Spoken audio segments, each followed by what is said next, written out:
Totoo ang bulungan, Ching. Si Balmores ang nagpapatay sa nanay ko.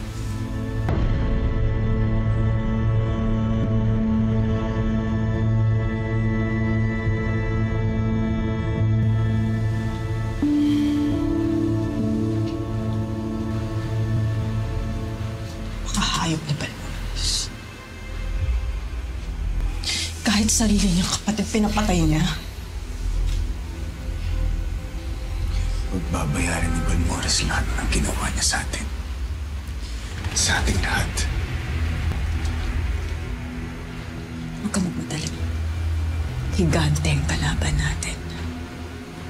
At batas ang armas niya. Kung ang batas ang armas niya, batas ang gagamitin ko para durugin siya. At ang kanyang harian. Kasama mo ka naman. Lalaban tayo kay Balmores.